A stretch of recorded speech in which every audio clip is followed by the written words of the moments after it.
Namaskar. I would like to continue the topic of sadhana, of the first stage of sadhana, which is called Shakta, or the power sadhana. And since we talk about power, I would like to talk about power. I would like to talk about power. I would like to talk about love, the love of power, and the power of love. So these four things. So what is power? As we move in the process of evolution, or in yogic terms, in the process of pratisanchara, our consciousness overcomes the influence of energy. The more influence of energy, the cruder vibrations of the consciousness. Consciousness is something which is the field for vibrations. It is being vibrated. And energy is something which vibrates the consciousness. So there is this mutual relationship. Energy and consciousness is just one thing. Two sides of one thing. You cannot separate. And consciousness tries to liberate itself from the influence of energy. And energy and consciousness is trying to be boss of energy, to be, to be dominant. And energy tries to be dominant over the consciousness. And it is interesting that consciousness tries to liberate itself from energy, but the energy plants in consciousness the desire to dominate over the energy. So this very desire to use, to rule over the energy, to utilize, to make use of power is the sign of the influence of the force of ignorance. So, in the process of pratisanchara, in the process of evolution, the consciousness develops. And as it develops, it becomes more and more independent. If you analyze an animal stage, one word that expresses the animal stage is dependence. Dependence. The animal is dependent.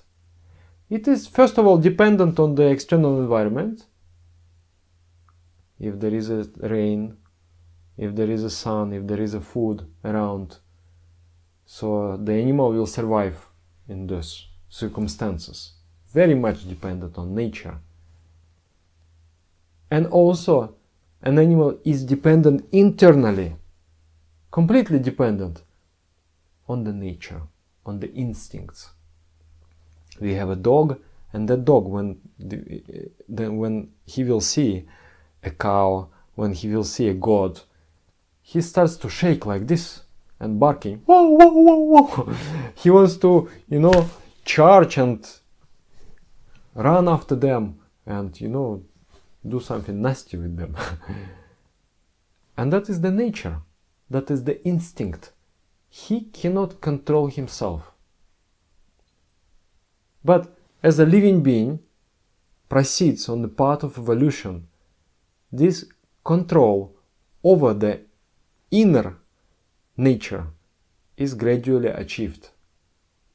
And as a result of that inner self-control, the power is projected in the external environment.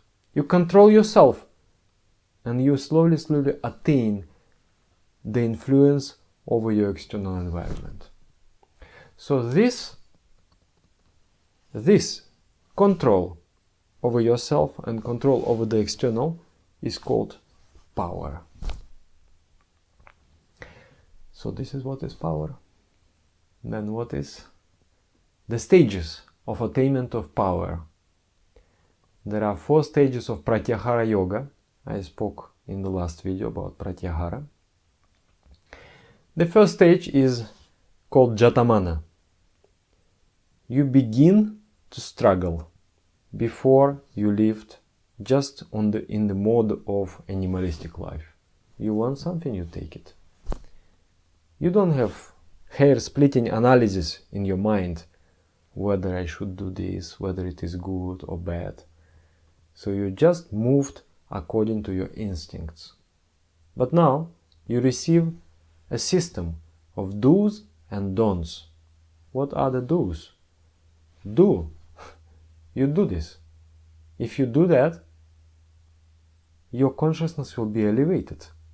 The vibrations within your consciousness will become more smooth. And you will be more independent from energy.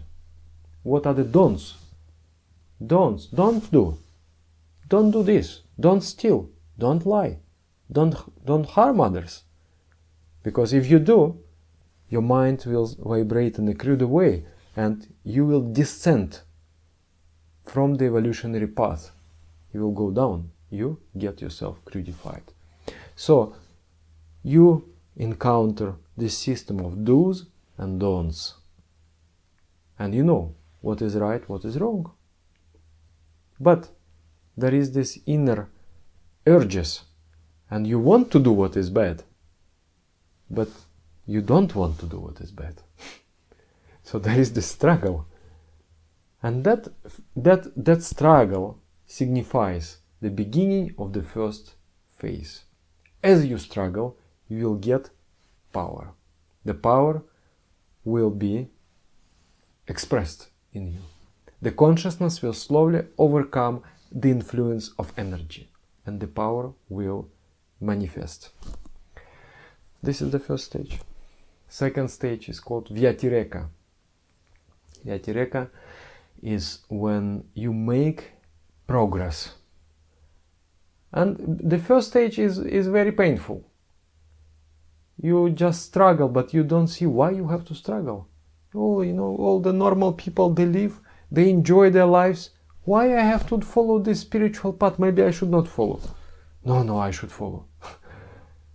So there is no difficult to find motivation. Why should I do this? Only intellectually you motivate yourself. But then very quickly this stage is passed and you go into the second phase. In the second phase, sometimes there is clarity in consciousness.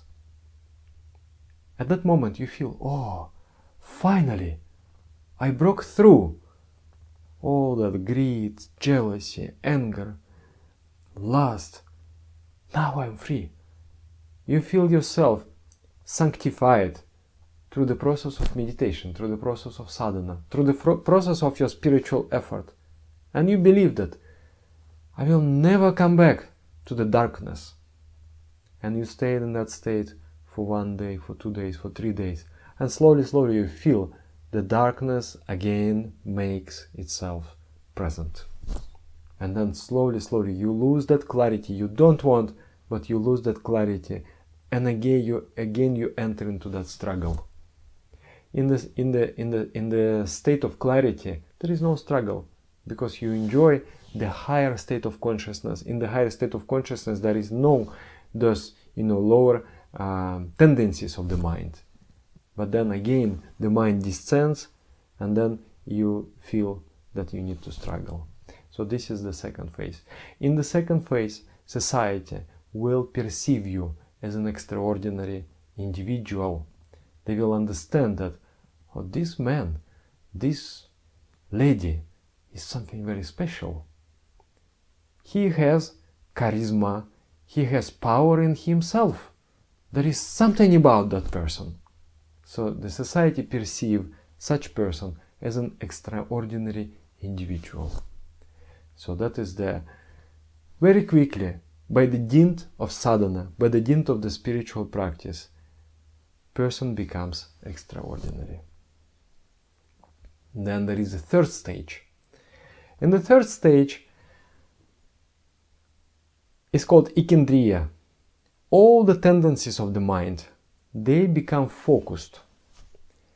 So from all the wires, from all the channels through which the energy was moving presently, now energy is removed from all those And now it is moving in one flow that makes a person really extraordinary, really powerful. But at the same time, if there is some weakness, the greed is not controlled, anger is not controlled, or something is not controlled, so that a powerful flow energy can flow through this channel. And then it becomes almost impossible to control. So that is why we see that sometimes many elevated personalities, they fall from that elevated position because of the extremely powerful assertment of the mind. Very dangerous stage. And also it is very dangerous because some supernatural power is getting expressed. There are 8 so-called Aishwaryas, or yogic powers.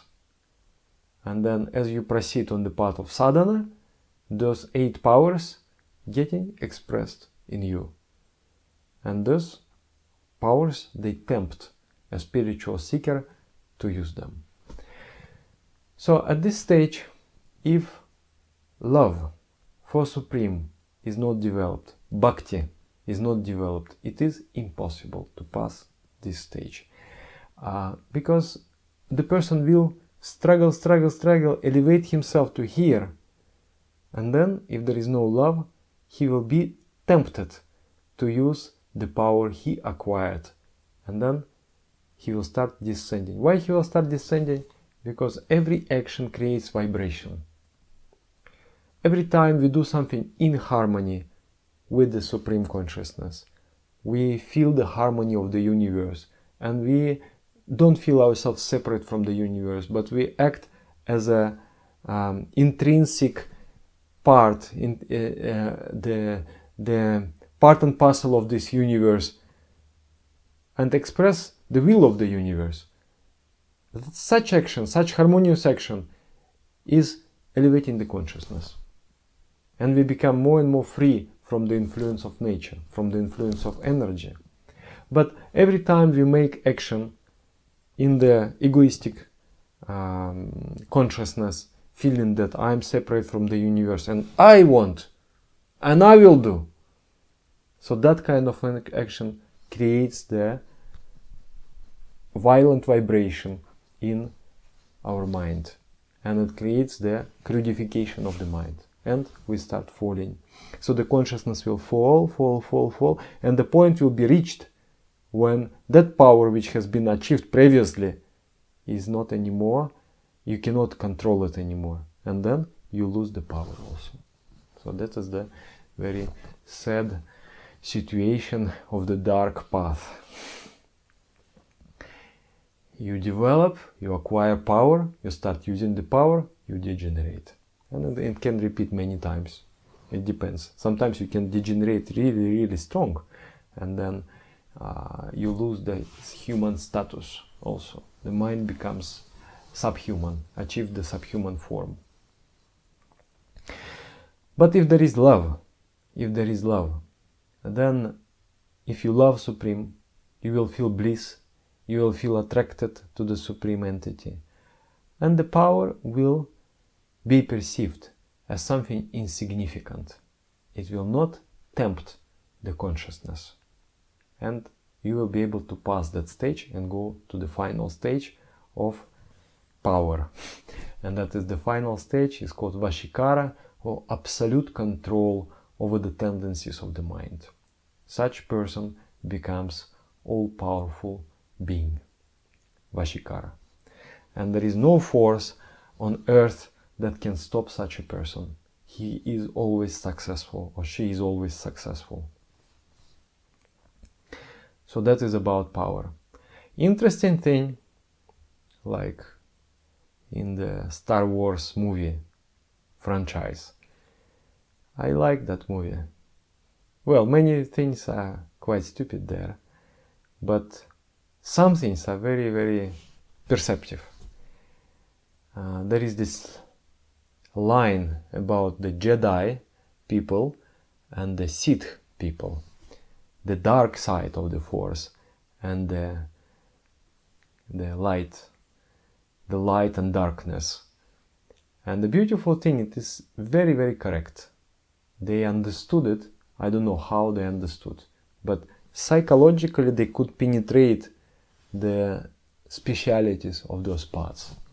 And in fact, there are those paths. There is a path of knowledge, the path of light. And there is a path of ignorance, the path of darkness. And the interesting thing is that when you start, in the beginning, both paths, they are almost identical. You have to develop concentration. You have to develop the discipline of the mind. Through the discipline of the mind, you achieve love and you achieve power.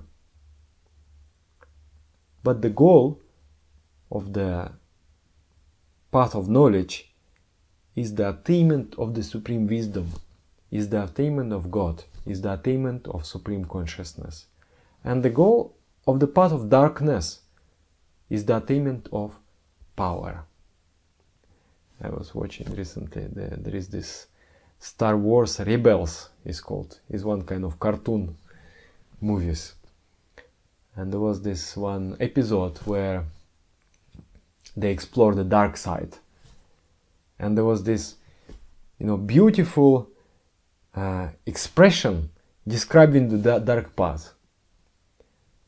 Someone was telling, because knowledge is power. The followers of the dark side, they perceive it in this way. Knowledge is power. I am after power. That's why I gain knowledge. But once you got into that state where you control the power will seduce you. The power will tempt you. And you will use that power. And when you use the power in the egoistic way, for example, even on the normal level, if I break the laws of harmony, if I speak something which is not truth, something which is not benevolent, I feel agitation in my body and mind. I feel stress. That is, the consciousness gets crudified through that action. And that is on a very normal level of energy. But once the energy is very high, very concentrated, at that level, if you break the laws of harmony, can you imagine what effect on the consciousness it produces? So at that level, the degeneration becomes very, very fast. Within few years, person can degenerate himself at the level of stone and then lose the power. So this is really not recommended path. It is very dangerous path, the path of darkness. Our master here is one time explaining a little bit about this dark path, and he was saying, if I will tell you more the different nuances of the path of darkness, you will be fascinated, but it will bring you far away from your beloved goal, from your desired goal, from your cherished goal. So I will not talk anymore about that. So that is the difference. On the path of darkness, your goal is to achieve power. In the path of knowledge, in the path of light, the goal is to achieve supreme wisdom, supreme consciousness. Now, we talked about power. Let's talk about love of power. Why do I love power? Why do we human beings love power? Why we struggle so much for power, to achieve power? How do we achieve power? We achieve power through sadhana. This we understood. There is internal sadhana. You discipline your anger, your lust, your greed, and you elevate them. And then there is external portion of sadhana, is the breaking the fetters of fear, of shame, And then, like for example, there is economic sphere, social sphere, cultural sphere. And the struggle in those spheres for attaining freedom is also sadhana. So power comes due to struggle. In the process of struggle, you get yourself liberated. And the power comes to obey you. So why love of power? Why do human beings love power? When the force of ignorance creates the vibration in the consciousness, that vibration itself is the desire for power. It means when you feel the lust for power, you are already under the sway, under the influence of the force of ignorance. And if you follow with that desire, you will go deeper into the bondages of the force of ignorance.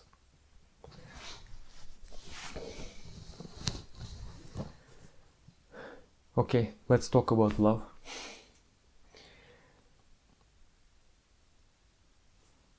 Power, love for power, due to the force of ignorance. Love. The power comes out of sadhana. Love also comes out of sadhana.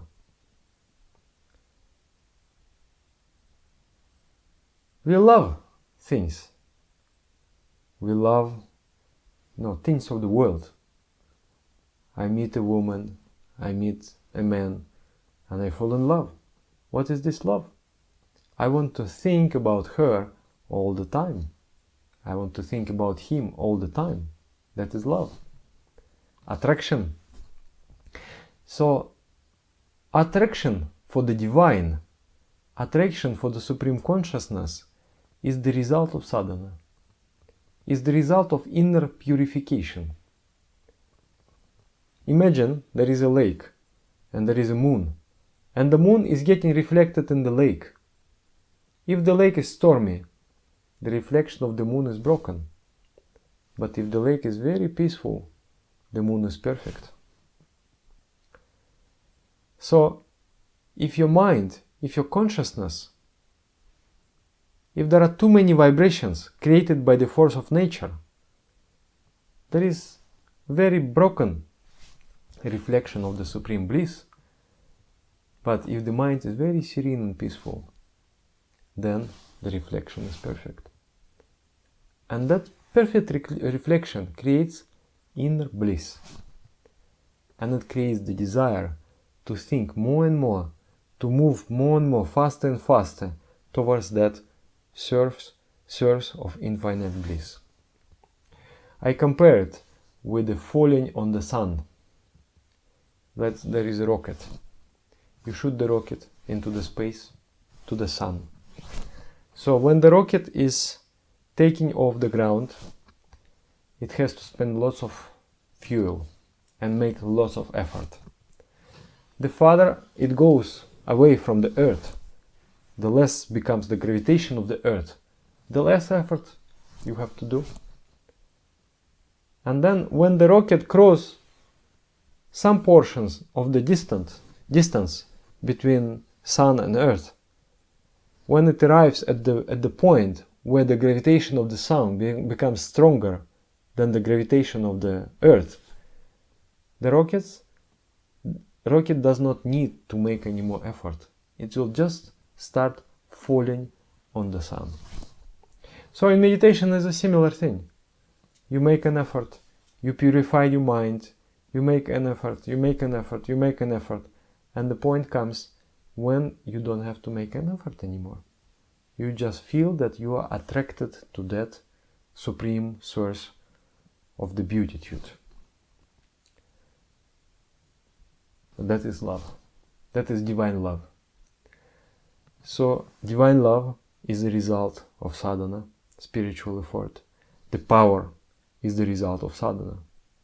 So now you have to choose. Either it is a love of power, or it is power of love. what you will choose, the path of power or the path of love. But the path of love is also powerful. Love has the power in itself. It is a harmonious power. For example, I want that my wife will start doing meditation. I will tell, do meditation. This is power. I will force her. She will do. If she will not do, I will struggle with her. She will do. Is there harmony in that? This is called manipulation. You want something and you force somebody else to do it. It is not her desire, it is your desire. But what is love? Manipulation is when you make a person to go against his or her own interests to fulfill your interest. And what is love?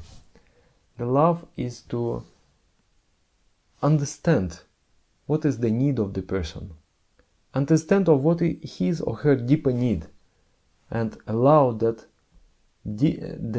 need to be expressed. So that is love. And love has power. Some people, they say that no need to change the world. They say, Dada, you always speak, you need to change the world. And I believe in that. We must change the world. But some people say, why you should change the world? The world is perfect, as it is. It is our mind only perceive. If there is some disharmony, it is in our mind. But the world is perfect. We had a discussion with one lady. She told me like that. Then I was looking at her. Then I said, just all of a sudden, I said, but why are you doing a renovation in your house? And she was startled like that. How do you know, Dada?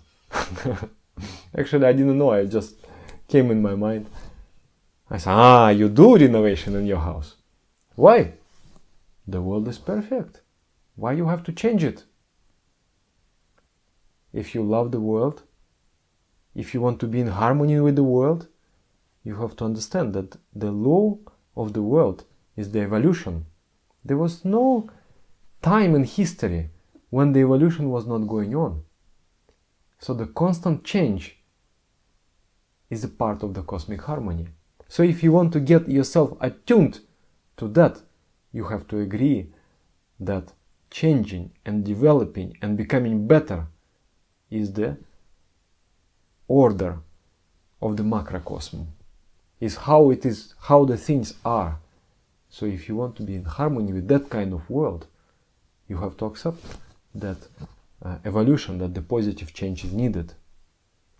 So to be in harmony with the world, you have to change yourself and you have to help others to change themselves.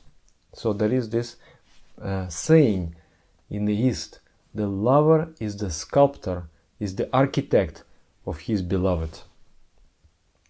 When you love, you see the person entangled in his or her weaknesses. But there is an inner desire for freedom. And you help that little bird of freedom open its wings. That is love. But love is not you will do what I want. Love is that I want to help you to fulfill your needs. That is love. And love, of course, every person wants to be good. Person wants to be strong. And sadhana, the spiritual practice, is good for everybody. So if I really find something which is good for your health, if I find something which is good for your mental development, spiritual development, now with the force of love, I will be able to promote it to you.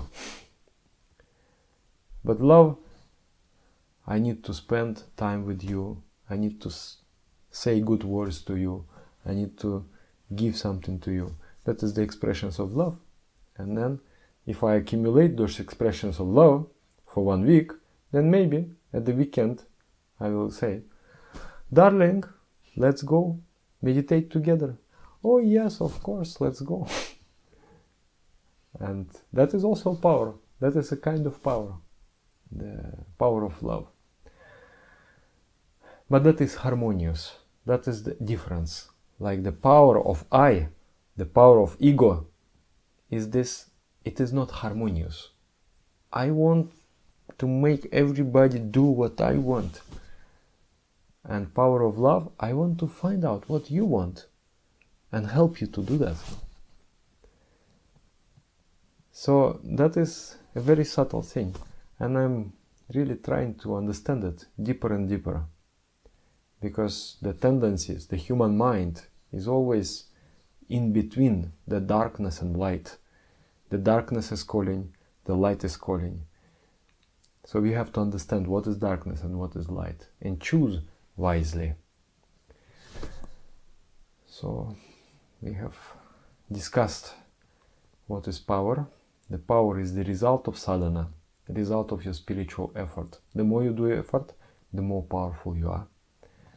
Love is also the result of sadhana. Love of power is the result of the influence of the force of ignorance over the consciousness. And the power of love is the result of the force of knowledge acting in your consciousness. So these are the two parts.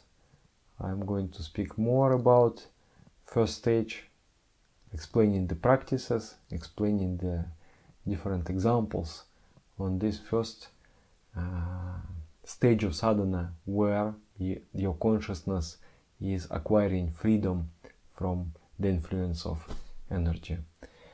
I will be very happy if you write something in the comments, whether you like this topic or not, what you think about it, or maybe you have your own thinking, and please, it is interesting to read your comments. Thank you very much. Namaskar.